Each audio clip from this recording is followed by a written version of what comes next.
Llundain, Patagonia, America. Mae'r cyfres yma wedi bod rownd y byd, ond heno ni nôl yng Nghymru ac i ni yng nghefn meiriadog gyda Gwion Dafydd. Gwion, diolch am dod nôl ar y podlediad a bod gyda ni heno. Sut mae pethau draw yng nghefn meiriadog? Right. Eitha tywyll ar hyn o bryd. Ond dyna dwi'n mynd ar ôl, ar ôl sy'n yma amser yn y nos. Ydy, yn ymwedig yn ystod y gaeaf. Bach o gwybodaeth i chi fyna, gwrandawyr, yn geisio chi ddim yn gwybod. A i bobl sydd ddim yn gwybod lle mae cefn meiriadog, esbonia i ni, lle mae fe? Wel, ti'n deud cefn meiriadog. Cefn meiriadog ydy'r metropolis agosa, really. So dyn ni tua 10 munud i fewn i'r tir o Rhyl. A wedyn mae gen i cemeriadog yn pentre bach a dyn ni yn suburb o cemeriadog yn Groesffordd Marley sydd yn tua 4 tŷ. Beth yw enw fe? Croesffordd Mali? Groesffordd Marley.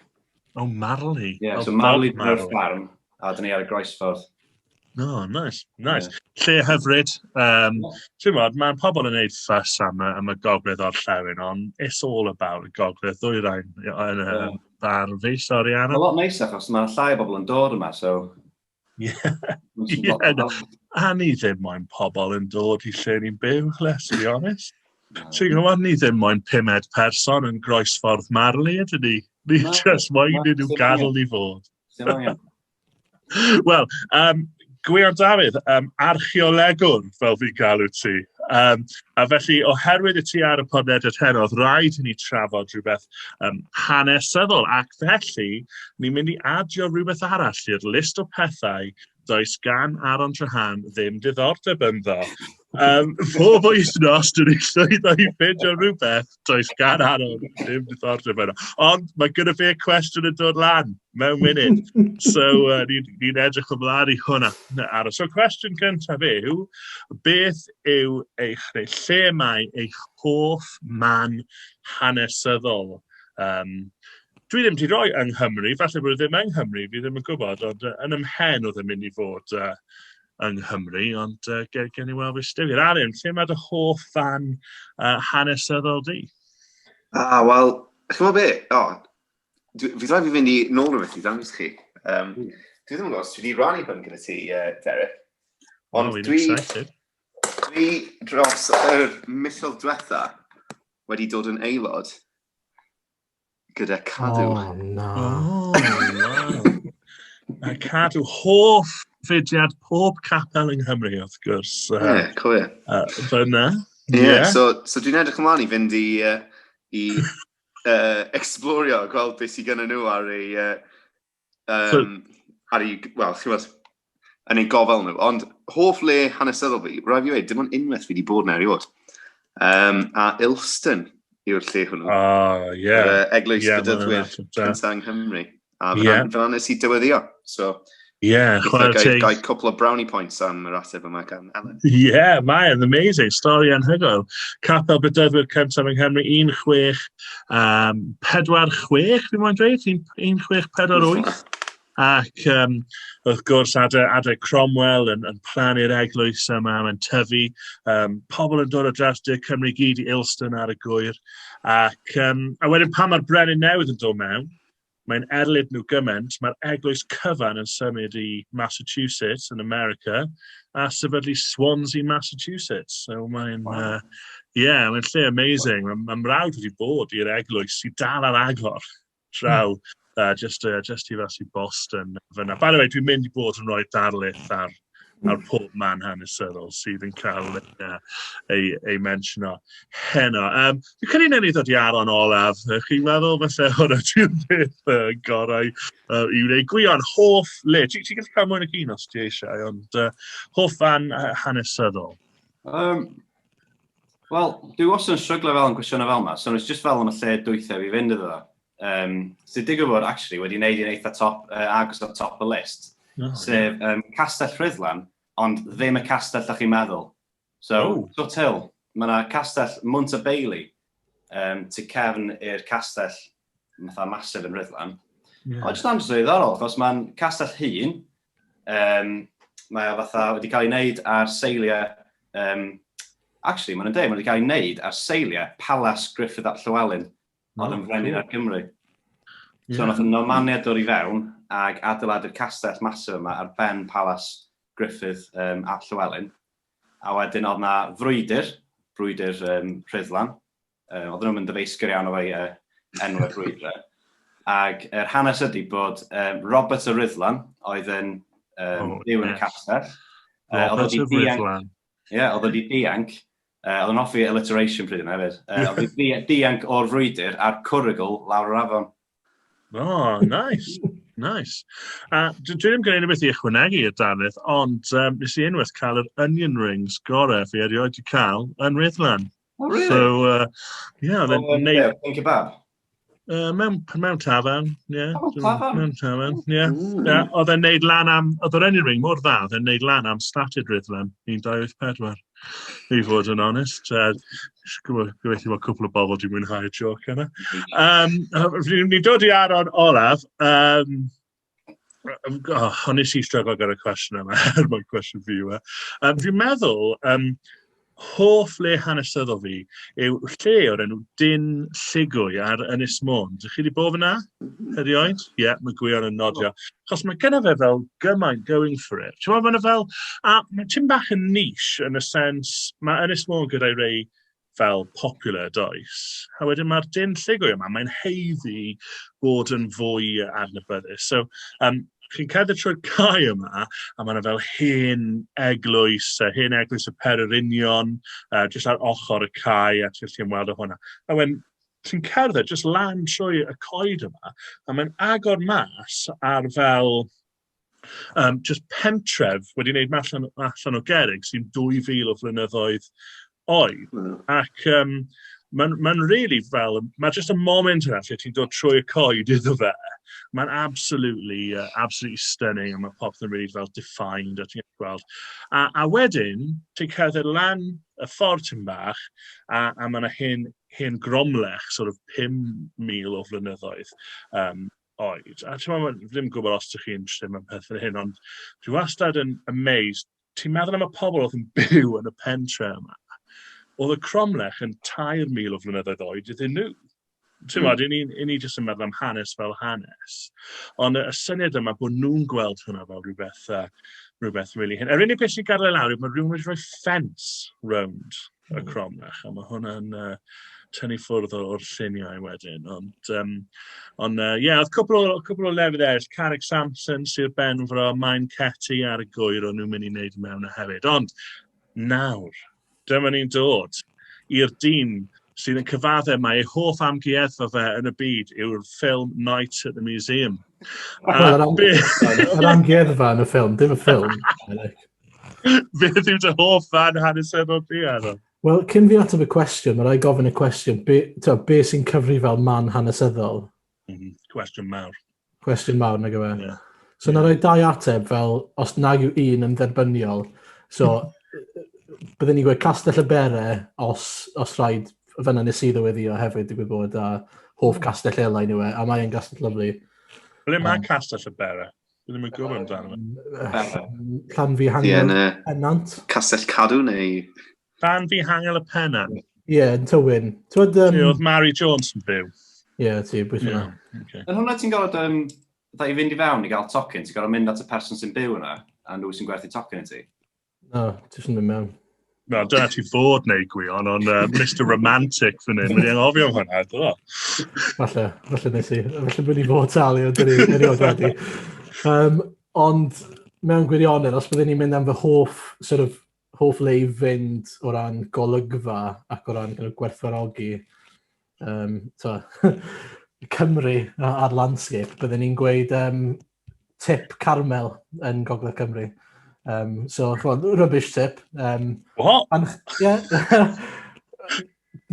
Hang on. So, mae'n rhywun sydd wedi bod yna'n gwybod beth dwi'n feddwl. So, wrth i chi fynd fyny i'r rubbish tip yn Carmel, heibio Penygroes, chi'n cyrraedd y top, ac wrth i chi edrych lawr, da chi jyst yn gweld chwarel Dorothea, chi'n gweld yr wyddfa reit rownd, a'r mynyddoedd eraill gyd fel yn amgylchynu fi gyd, a mae'n fendigedig.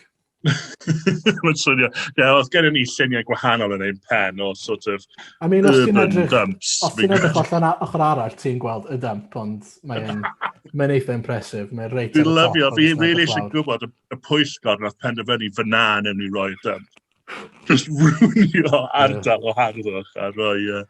Wel, fi'n cynnig o ddaron, wedi mwy enthusiastic fyna nag o'n i'n disgo, lle bydd gyda fe un o'r cardiau cadw yna cyn bo hir Alan, byth yn gofyn yn cael ymweld y cwpl o gypeli Cymru trwy defnyddio i gadw yna. Anyway, fel o'n i'n dweud, mae gyda Aaron cwestiwn i ni hefyd. Aaron, beth yw'r gwestiwn di?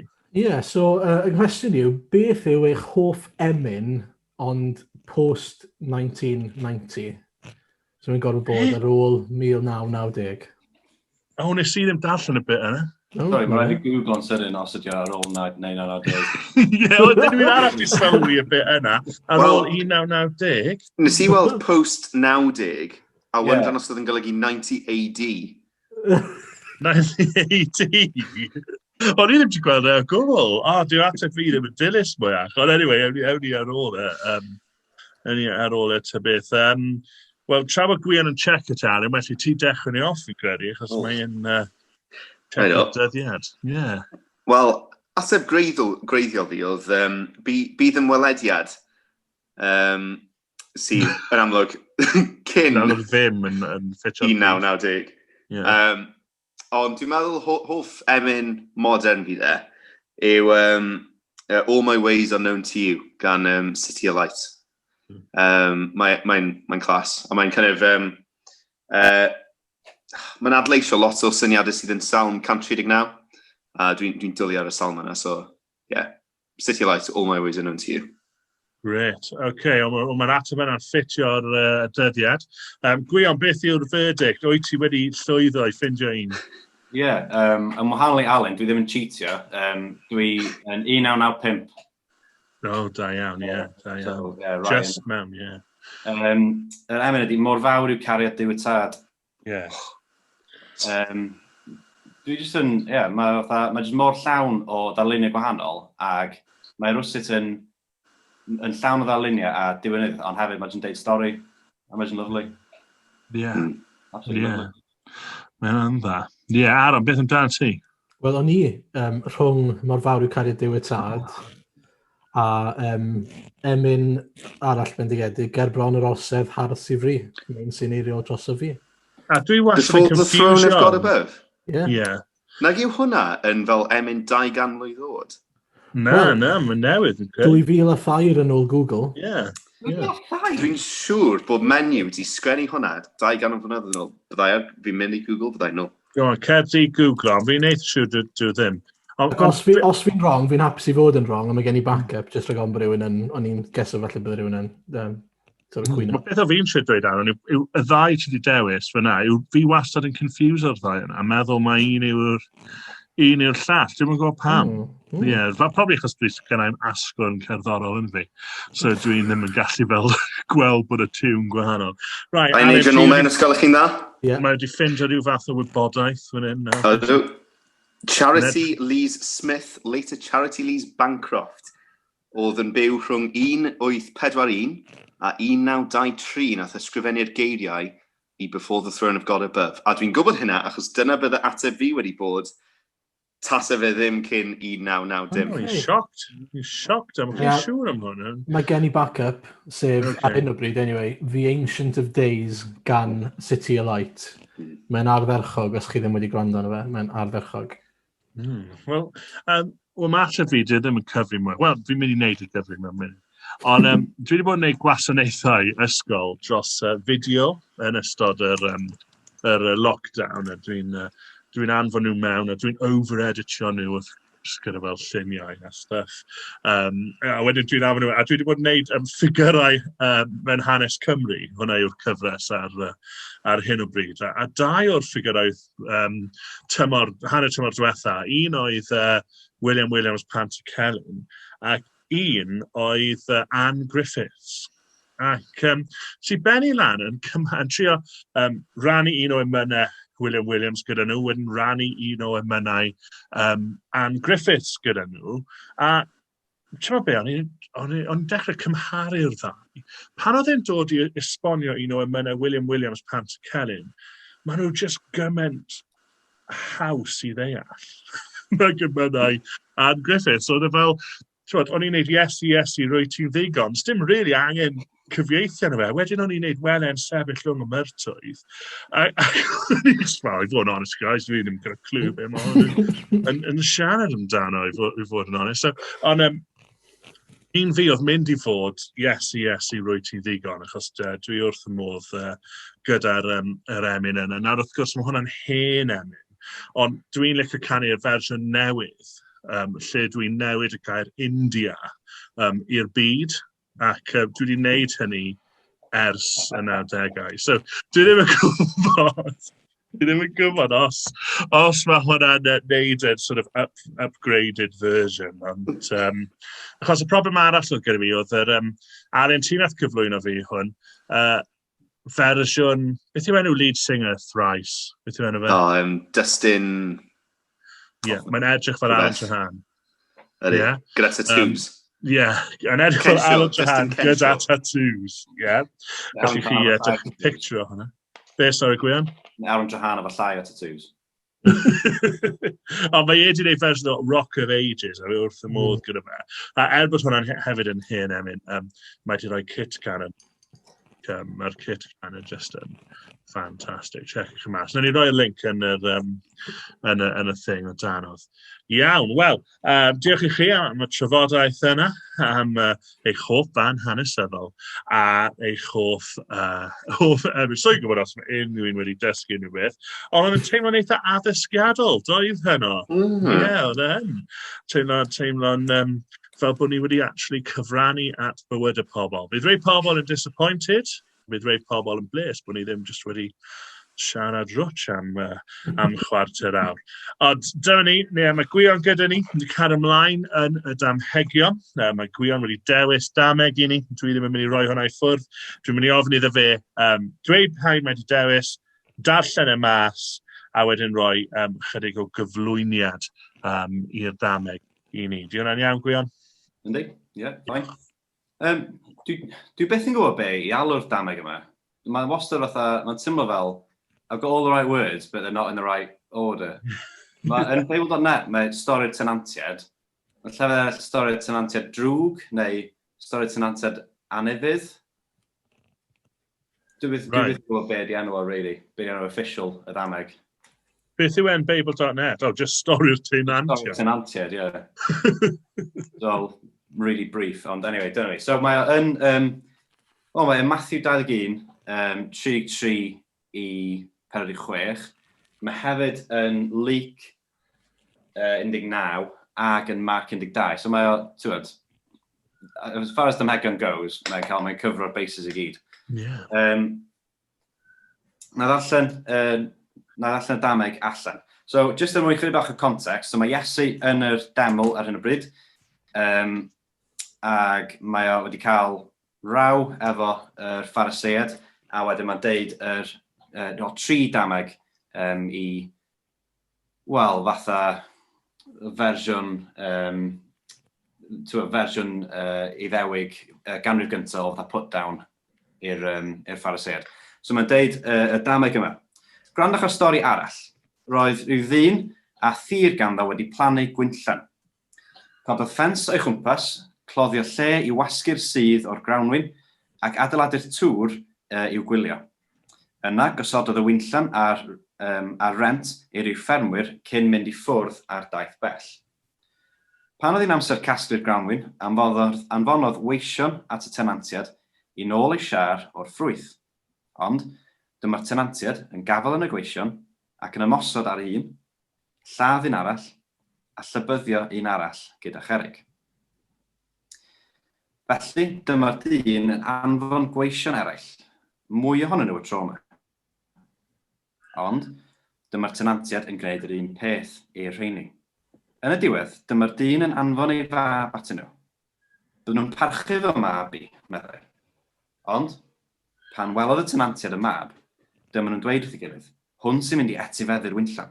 Os lladdon ni hwn, cawn ni'r winllan. Felly, dyma nhw'n gafel ynddo a'i daflu allan o'r winllan a'i ladd. Felly, beth fydd y dyn bu'r winllan yn ei wneud i'r tenantiad pan ddaw yn ôl? Dyma nhw'n ateb, dyma'r Pharisëd yn ateb, bydd yn lladd y cnafon drwg. Wedyn, bydd yn gosod y winllan ar rent i denantiad newydd, bydd yn barod i roi ei siar o'r ffrwythau iddo bob tymor. A dywedodd Iesu wrthyn nhw, ydych chi wedi darllen yn yr ysgrifau sanctaidd erioed? Mae'r garreg wrthododd yr adeiladwyr wedi cael ei wneud yn garreg sylfaen. Yr arglwydd wnaeth hyn, ac mae'r peth yn rhyfeddol yn ein golwg. Hyn dwi'n ei ddeud, fod y breintiau o fod dan deyrnasiad Duw yn cael ei cymryd oddi arnoch chi a'i rhoi i bobl fydd yn dangos ei ffrwyth yn ei bywydau. Bydd pob bynnag sy'n baglu ar y garreg yma yn dryllio'n ddarnau, a pwy bynnag mae'r garreg yn syrthio arno yn cael ei fathru. Dwi'n gwybod beth mae'r gair yna'n golygu, sori. Pan glodd y prif offeiriad a'r Pharisëd straeon Iesu, roedden nhw'n gwybod yn iawn ei fod yn sôn amdanyn nhw. Roedden nhw eisiau ei arestio, ond roedd ofn y dyrfa arnyn nhw am fod y bobl yn credu ei fod yn broffwyd. Cyn ni fynd at ysbryd, oes rwy'n gwybod beth mae'r gair yna'n meddwl? Mathru. Oedd fel chwalu dan drad, fel splat. Oh, right, okay. Dwi'n meddwl. Lovely, diolch. So, dameg, eitha full on, really, yn dydi? Mae Iesu'n cael y showdown yma efo'r Pharisëd. Mae'n dod i fewn i'r deml, mae'n clirio'r deml, yn gweld bod yr deml ddim yn cael ei ddefnyddio i'w bwrpas o, a mae'n clirio pobl allan o'r ffordd, a wedyn, yn amlwg mae hwn yn creu rhyw fath o commotion, so mae'n dyrfa masif o gwmpas o. Mae'r Pharisëd yn dod ato fo, a mae'n trio trapio Iesu, really. Trwy ddeud, pa hawl sgen ti i wneud be nes ti, a pwy roedd yr awdurdod i ti? So, be mae'r cwestiwn rili gofyn ydy, wel, os ti'n deud mae Duw sydd wedi rhoi'r awdurdod yma, wedyn allwn ni ddeud bod ti'n cablu, achos obviously ddim, ac os ti'n deud mae pobl sydd wedi rhoi yr awdurdod yma i ti, wedyn allwn ni ddeud, wel, di hwnna ddim rili'n awdurdod, does ti probably ddim wneud hwnnw'n ddeml, off you go, really, ynddo? A nes i dod o dros, so mae'n trio cornelu Iesu, a nes i dod o dros yr dyfyniad rili dda yma, so mae'n dweud, most people in this situation would try to say something conciliatory, would try and mend the situation and bring the parties together. Jesus is not most people. So, mae Iesu'n rhoi'r stori yma, ag so, dechrau'r stori, yn fynd at nôl y cychwyn. Roedd gan ynghariad winllan ar fryn oedd yn ffrwythlon iawn. Palodd y tir a chlirio'r cerrig a phlannu gwynwyr yn arbennig ynddi. Adeiladodd dŵr gwylio yn ei chanol a naddu gwynwasg ynddi. Roedd yn disgwyl cael hold on, sorry. Sorry, dwi'n fod yn darllen allan Isaiah. Sorry, mae'r un stori'n dod i fyny yn Isaiah, sy'n eitha weird. Actually, now that I think about it, mae'r un stori, mae rhywbeth tebyg yn dod i fyny yn Psalm 81 hefyd. Mae Iesu'n eitha clyfar, really, yn dydi? Mae'n defnyddio stori sy'n fatha, mae hwn i gyd yn, mae o'n metaphor, cyffylybiaeth trwy'r Hen Testament fod Israel fel Gwinllan mae Duw yn plannu ac yn gofalu amdano fo mwyn cynhyrchu ffrwyth i fendithio pobl sy'n o gwmpas. Ond dy'r stori yna ddim really mor neis o hynny, nacdi, achos mae'r person yma yn creu, mae'r ffarmwr yn creu y gwynllan yma, a mae'n rhoi bobl i roi y tenantiad yma i gadw yr gwynllan. A pob tro mae'r ffarmwr yn anfon pobl i nôl ei siar o'r ffrwyth, i nôl y tal maen nhw arno fo, mae'r tenantiad yma, maen nhw'n ymosod ar nhw, maen nhw'n lladd nhw, ac yn llybuddio un arall efo cerrig. So, really, dyn nhw'n mynd trin nhw'n so dda o gwbl, maen nhw'n cicio nhw allan, maen nhw'n lladd nhw. Mae'r dyn yn cael ymlaen i anfon gweision, yn meddwl, well, obviously, ei winllan o ydi o, so mae eisio'r tal. A mae y tenantiaid yn cadw amharchu y bobl mae o yn anfon. Maen nhw'n gwneud yr un peth, maen nhw'n camdrin nhw, maen nhw'n lladd nhw, maen nhw'n llybyddio nhw. Wedyn yn y diwedd, mae'n anfon ei fab. Does ddim cyd-destun i hwn, so diolch yn glir os ydy y ffarmwr ddim yn trystio bobl ddim wedi anfon, neu os ydy'n dweud, wel, surely mi wnawn nhw wrando ar y mab. Surely wnawn nhw wrando ar yr un, maen nhw'n gwybod dyn nhw ddim yn gallu lladd. Ond, shockingly, maen nhw'n lladd y mab. Sy'n bizarre, really, achos i rhesymeg nhw ydy, bod nhw'n mynd i gymryd, bod nhw'n mynd i etifeddu'r winllan, achos maen nhw'n gwybod mae'r mab sy'n mynd i etifeddu'r winllan. So maen nhw'n meddwl, os ydyn ni'n lladd y mab, mae rhaid wedyn bod yr winllan yn dod i ni, ond dy'r ffarmwr ddim wedi marw, nac di. So mae rhaid rwan bod nhw'n cymryd bod yr ffarmwr wedi marw, a bod awdurdod y ffarmwr wedi mynd. So wedyn yn y mab yma, mae holl awdurdod, a felly nhw fel tenantiaid sy'n mynd i gael y siar ar ôl i'r mab yma farw. A wedyn, mae Iesu'n cymryd eitha turn ar diwedd yn dydi, achos dyn ni bod yn sôn am Gwinllan, am tenantiaid ac am ffarmwyr. Ond all of a sudden, mae'n y curveball yn dod, a mae'n sôn am cerrig. Mae'n eitha bizarre yn dydi. Dwi'n gwybod, mae'n odd. Wel, mae'n ymddangos yn odd, ond mae Iesu'n gwybod beth mae'n neud, a mae'n gwybod ei Hebraeg yn eitha da, ac mae'n debyg mae yr enw ar gyfer mab mewn Hebraeg ydy Ben. So mae gennych chi'r Ben yma yn dod ac yn cael ei wrthod gan yr tenantiaid, ac y gair Hebraeg am carreg ydy eben. So all of a sudden, mae'r ben yn cael ei wrthod, ond mae'r eben, y gafodd ei wrthod, yn cael ei wneud yn garreg sylfaen gan yr arglwydd sydd yn rhyfeddol yn ei golwg ni. So mae hwnna'n twist masif yn dydi. Ac mae jyst yn anhygoel fatha, dychmygu fo'n deud hwn o flaen y Phariseiaid oedd yn arwain bobl yn y deml, o flaen torf anferth o bobl oedd yna i glywed yr showdown yma. Mae'n andros o dramatic, really. Gret. Diolch Gwion, a diolch am y cyflwyniad. A fi credu y tro gyntaf, ni wedi cael actio ar y podlediad. Dwi'n meddwl bod ni wedi cael nhw actio o'r blaen, felly diolch am nes i joio nhw. Fi yn. Nes i joio hwnna. Mae gen i cwbl o gwestiwn.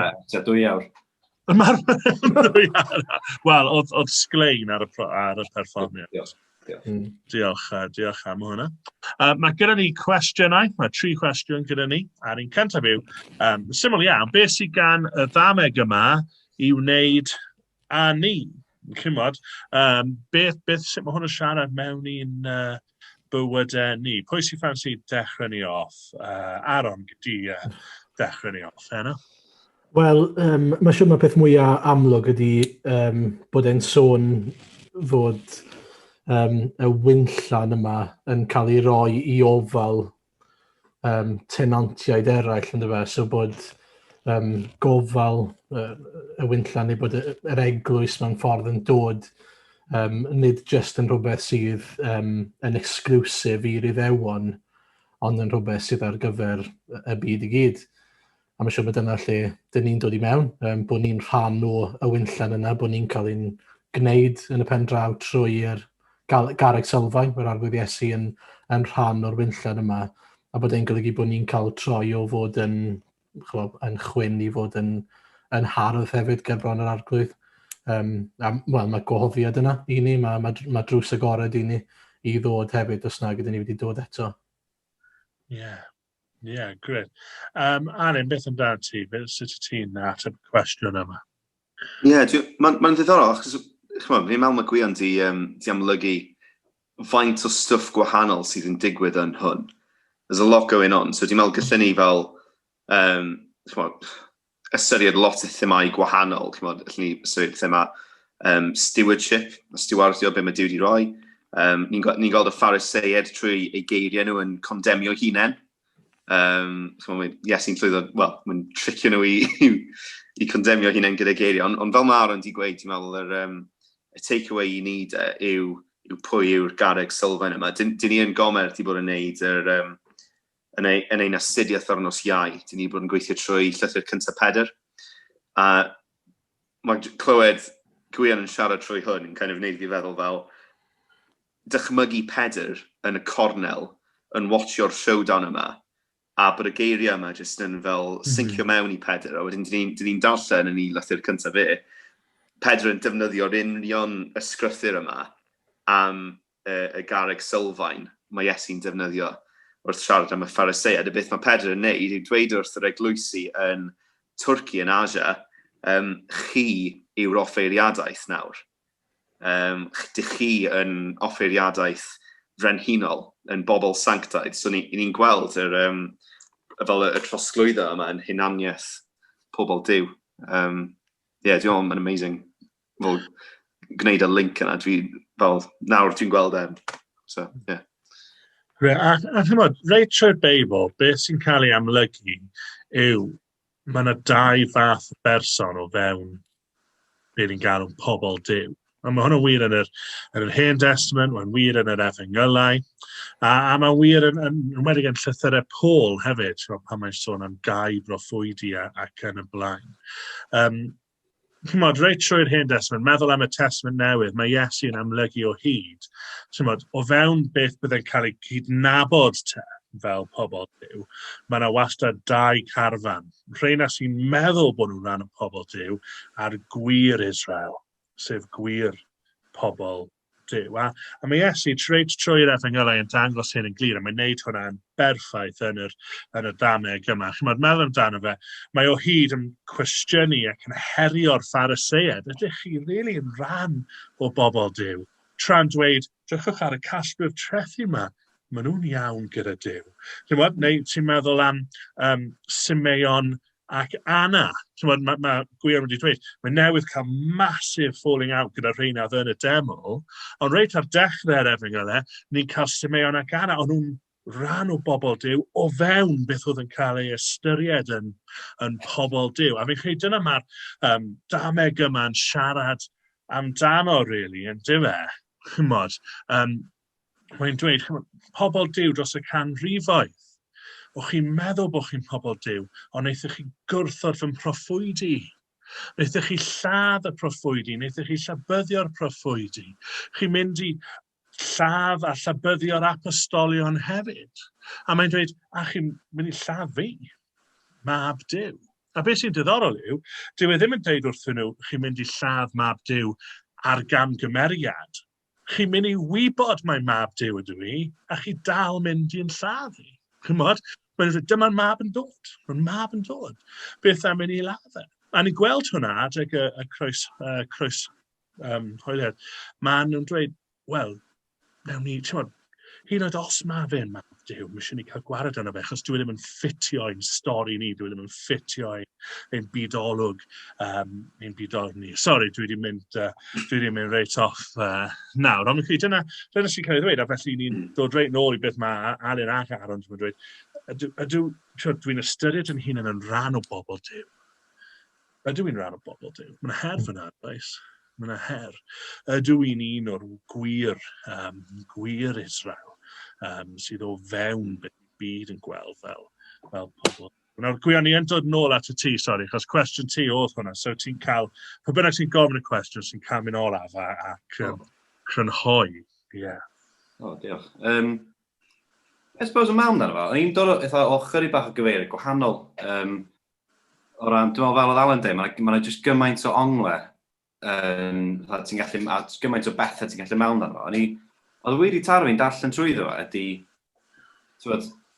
yr syniad yma bod yr tenantiaid wedi cael yr winllan yma fel rhodd gan Dduw, a wedyn wedi cymryd mantais o perceived absenoldeb yr ffarmwr fel esgus i adeiladu teyrnas i hynna nhw.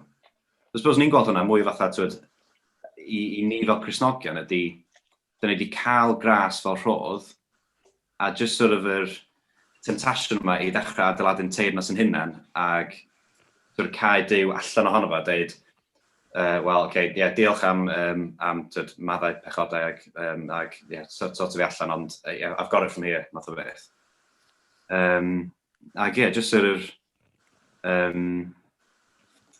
bod Duw fel sef yn anfon pobl trwy'r adeg at ni yn y sefyllfa yna, i drio deithio ni fatha, wel, come on, cofiwch, mae chi ddim chi sy'n berchan ar hwn, so ydych chi wedi rhoi'ch bywyd i'r arglwydd yn llwyr, ac ydych chi ddim yn berchan ar eich bywyd chi mwyach, a bod ni dal yn gwrthod hwnna, gwrthwynebu hwnna.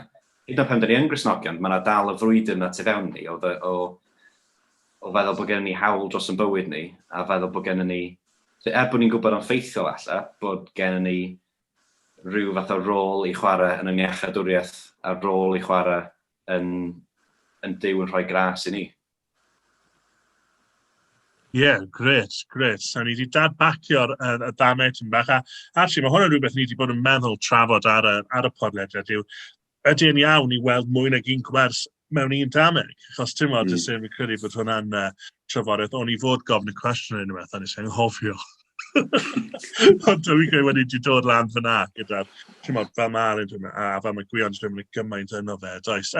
Fi'n credu mae cwestiwn Alun sy'n nesaf, dwi'n iawn? Yep. Cool, Wel, dwi'n meddwl mae'r trafodaeth yna ynglyn â pwy yw pobl Duw wedi setio'r cwestiwn yma lan yn eitha da, dwi'n meddwl. So mae Iesu'n dweud yn adnod 43, hyn dwi'n ei ddweud, fod y breintiau o fod dan deyrnasiad Duw yn cael ei cymryd oddi arnoch chi a'i rhoi pobl fydd yn dangos ei ffrwyth yn ei bywydau. Ydy Iesu'n dweud fyna bod modd colli dinasyddiaeth yn y deyrnas? Beth ni'n meddwl? Cwestiwn mawr. Aaron, dyna di mewn ar y cwestiwn. So fi'n meddwl un peth o ran i ddeall y cyd-destun, yn adnod 45, mae'n dweud wrthyn ni, pan glywodd y prif offeiriaid a'r Pharisëaid straeon Iesu, roedden nhw'n gwybod yn iawn ei fod yn sôn amdanyn nhw. So mae'n amlwg iawn pwy mae'n siarad amdano fan hyn. Dyw ddim yn siarad gyda pobl sydd yn dilyn Iesu, pobl sydd yn erbyn Iesu'n glir iawn yw nhw. So pan mae'n siarad amdano nhw, dyw yn amlwg ddim yn siarad am bobl sydd yn ddilynwyr Crist felly nag nhw. A fi'n credu bod hwnna falle'n rhoi help i ni. A mae Derek di ateb y cwestiwn yma chydig bach yn barod, fi'n meddwl. Mae'r gwahaniaeth rhwng Israel a'r gwir Israel. Felly pobl fyw o ran y bobl na. Mae'n neud i fi feddwl nôl i Tŵr Babel. A y bobl oedd wedi cael y fraint o fod yn rhan o bobl fyw yn yr ystyr hynny. Ond yn lle bod nhw'n dilyn Duw ac yn ffyddlon i fyw, maen nhw'n mynd i ffordd i hynna, a maen nhw eisiau bod ar yr un lefel a Duw yn hytrach na plygu i fyw. A dyn ni'n gweld rhywbeth tebyg yn natur, dwi'n meddwl, y Pharisëaid a'r prif offeiriaid. Dyn nhw ddim eisiau plygu i'r arglwydd Iesu. Maen nhw eisiau bod yn ben arno fe, neu maen nhw eisiau rhagori. Maen nhw eisiau bod yn dduw i hynna'n. A dwi'n meddwl dyna ultimately'r gwahaniaeth dyn ni'n gweld fan hyn. A felly dwi'n meddwl bod hwnna'n rhoi sicrwydd i ni. Mae yna ddigon o addewidion yn y gair sy'n dweud y bydd mae pobl yn saff yn nwylo'r arglwydd os yna wedi cael ei achub. Yn enwedig diwedd Rhufeiniaid 8, dwi'n meddwl. Ond y cwestiwn mawr ydy, i bwy camp ych chi'n perthyn iddo fe'n gwirionedd, dyfa, a Israel, sef pobl sy'n honni bod nhw'n bobl fyw, sydd yn rhan o'r breintiau yma, neu pobl sydd â pherthynas gyda Duw. A dyna'r prif wahaniaeth yn dyfa. A fi'n credu mae'n bwysig i ni just pwynt mas wrth ni fynd, a ni ddim yn siarad fan hyn am placement theology, dwi'n yn cofio beth yw hwnna yn Gymraeg. Dyn ni ddim yn deud bod ni gadael yr Iddewon tu ôl a bod ni'n wedi symud ymlaen. Ni wedi rhoi enghreifftiau barod o Anna a Simeon ac sawl un o'r bobl nath wedi credu dan Iesu. Mae yna gwaddol o'r gwir Israel yn Israel. Mae yna reina sy'n Iddewon sy'n dal yn credu yn Iesu Grist ac ni'n credu yn diwrnod bydd Duw yn dod a'i bobl yr Iddewon nôl at Iesu Grist ac ni'n edrych ymlaen at hynny. Ond fi'n credu yn y dameg yma, mae rhaid dweud, mae problem yn codi pan ni'n dechrau projecto'r dameg ar unigolion. So, dyna pryd mae'n neu chi'n ofnus, falle gallai fi colli fy iachawdwriaeth, achos mae'r dameg yn dweud hyn. Dim sôn am unigolyn falle fan hyn, ond mae Iesu'n sôn am fath o bobl. Ydy hwnna'n helpu falle mewn fath o bobl. So, mae'n siarad i'r Phariseiaid, mae'n siarad i'r arweinwyr crefyddol, mae'n siarad i'r rheina sydd yn grefyddol heb cael perthynas a Duw. Ac fi'n credu, mae hwnna'n helpu ni gweld y gwahaniaeth. Nid dweud bod ni'n gallu colli'n iachawdwriaeth ydyn ni, fel mae Aaron dweud, mae'n siarad i bobl sydd yn crefydda, ond nhw ddim wedi dargan, neu ddim wedi cael ei llygad wedi agor i iachawdwriaeth eto. Alun, dyna di mewn ar yr... Ydy Gwion eisiau jump yma? Sorry, cwestiwn ti, Alun. O'n i'n meddwl mae cwestiwn Gwion o dde. Sorry, Gwion, sorry. Na, mae'n rhaid. Dwi'n meddwl, i ychwanegu, ddech chi wedi deud yn eitha clir, dwi'n meddwl, be mae'n golygu. Yn ei gyd-destun, mae'n sôn am yr arweinwyr Phariseiaid yna ag arbenigwyr y gyfraith ar y pryd. Ac mae'r salm, mae'r ddameg yn glir yn dweud, rwan, dy cyfrifoldeb ddim efo chi, mae cyfrifoldeb rwan yn symud, ac y fraint yn cael ei symud i dilynwyr Iesu yn edrych yn gwrs efo yr arweinwyr yna. Ac jyst rwy'n allan o y gair ffrwyth yn cael ei amlygu, gymaint o weithiau yn ysgeidydd Iesu, mae ffrwyth yn dod i fyny fel rhywbeth sydd yn dda, a os di rhywbeth ddim yn cynhyrchu ffrwyth, mae'n cael ei dorri i ffwrdd. Ac eto, ar y cychwyn yn darllen o Isaiah 5, mae'r un yn deimlad yn dod trwodd o'r Gwinllan ma ddim yn cynhyrchu ffrwyth, a felly jyst yn cael ei adael. Yeah, definitely. Fi'n credu mae hwnna'n really helpu. Just meddwl, mae Alun di stwyd o'r set o dychymig fi offline, achos oedd e'n sôn am Pedr yn sort of gwylio hwn. A ni'n anghofio bod y pobl yma jyst yna yn gwylio, ac oedd yr arweinwyr crefyddol yma beth yn meddwl bydden nhw'n cael ei repleisio gan fel pysgotwyr o Galilea, ac Matthew oedd yn gallw'r trethu. Ti'n meddwl am yr eglwys fore a'r arwyr yna i gyd, reina sydd yn cymryd lle'r arweinwyr crefyddol yma. Ac bydden nhw beth wedi dychmygu fod math beth mynd i ddigwydd gyda. Mae'n mor dda, neu yw e. Mae gyda ni... Alun, fi ddim wedi cadw ei tîd o'n ôl mewn at y cwestiwn. Mi'n shambles heno, neu yw e? Go on, Alun. Diolch, ie. Wel, o'n i'n meddwl ar hyd yr un trywydd a Gwion i ddweud y gwir, gyda'r syniad yma o ffrwyth. A y ffordd mae Iesu'n setio lan yr ymadrodd y frawddeg yma, mae'r breintiau fod dan dernasiad Duw neu cael ei cymryd oddi arnoch chi a'i roi pobl sydd yn dangos ffrwyth. Hynny yw, dyw'r Phariseiaid yma ddim yn dangos ffrwyth yr ysbryd glân yn eu bywyd nhw, ac felly, doedden nhw byth yn perthyn i bobl Duw go iawn. A dyn ni'n gweld wedyn, wel, nid colli iachawdwriaeth neu colli achubiaeth ydyn nhw, doedden nhw byth wedi eu hachub. A dwi'n meddwl, just yn kind of prosesu ychydig o hynna nawr, ti'n meddwl, mae'n falle'n eitha tebyg i'r sefyllfa dyn ni'n gweld yn Hebreaid 6, lle sydd eto'n kind of adnodau sydd yn hintio at, beth yw ystyr bod fel teyrnas Duw yn cael ei cymryd i ffwrdd. Ond eto, mae'n kind of hintio at bobl sydd wedi derbyn y freintiau o gael gwybod beth yw cynllun Duw yn edrych ymlaen trwy'r proffwydi, trwy'r holl waith mae Duw wedi bod yn gwneud trwy hanes, ac eto yn gwrthod y gwaith hwnnw trwy, yn y bôn, ancrediniaeth. Chi'n gallu bod yn agos iawn i grefydd, heb gredu, neu chi. Mae'n her i ni, really, neu yw e. Aaron, mae gen ti gwestiwn i ni.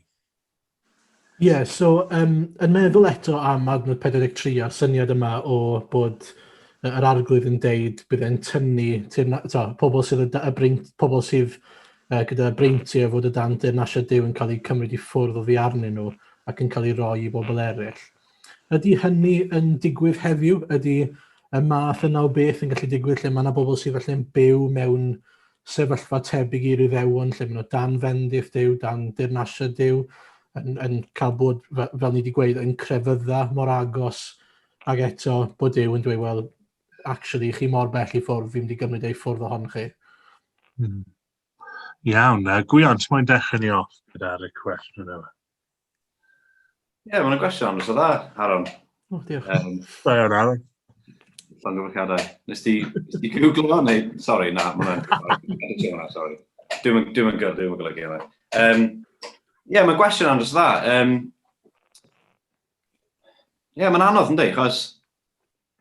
I suppose fel Cresnogi, ydy bendith Duw yn rhywbeth sy'n digwydd trwy'r adeg yr un faint ar bawb, neu oes na cyfnodau, fel classic person sydd wedi cael ei belu fel hanesydd yng Nghymru, fel diwygiadau yng Nghymru.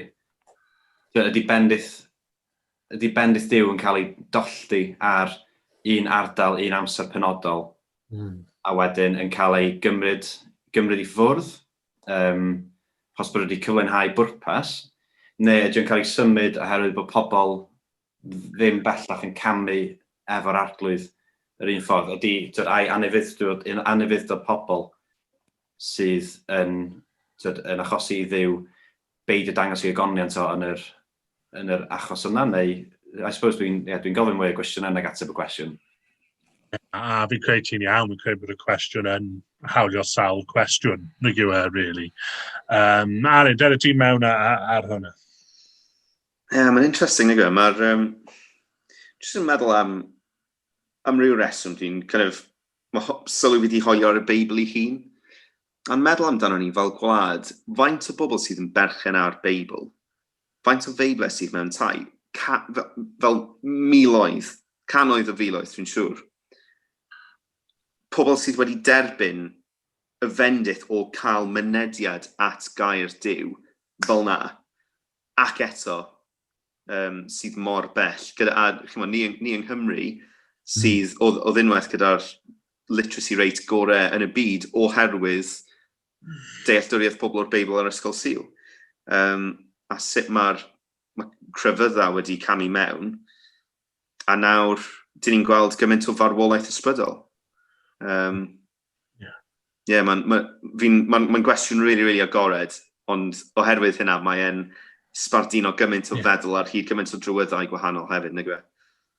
Ie, a ti'n iawn, ni wedi cael ei magu gyda gymaint o freintiau dod, dyn ni ddim yn ystyried faint o fraint ni'n cael o cael clywed yr efengyl wrth tyfu lan ac yn aml, ynddo e, chymod. Nôl i ti, Aaron, cwestiwn ti, gei ti cloi ar yr un yma. Ie, so i fod yn onest, o'n i'n gofyn y cwestiwn, ddim falle'n o reidrwydd gyda ateb pendant, ond mwy achos oedd wedi taro fi. Dwi'n meddwl bod yna rhywbeth unigryw am beth sy'n digwydd yn yr hanes yma. Mae yna rhywbeth unigryw am fod yr Iddewon yn bobl dewisiedig Duw o'r dechrau, reit nôl i Abraham yn enwedig.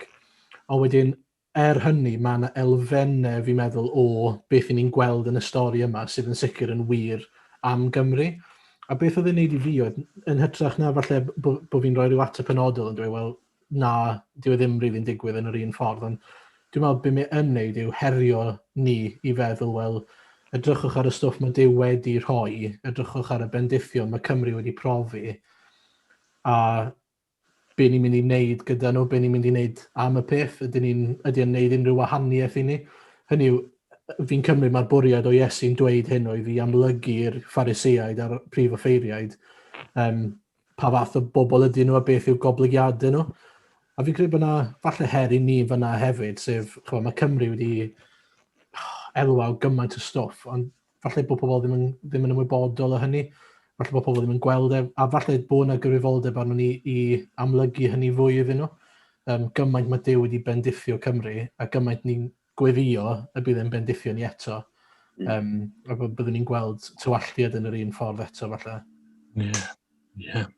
Wel, gret, diolch yn fawr. Diolch i ti, Gwion, am dewis y dameg. A ni'n hoffi'r ffaith bod ti ddim jyst i dewis un falle ni'n gyfarwydd iawn ac ni wedi cael trafodaeth rili da o gwmpas hwnna. Diolch i Alun a Aaron, a diolch i Clem hefyd am ei holl waith yn yn sortio ni allan fan hyn ac yn cyhoeddi ac yn golygu a popeth arall.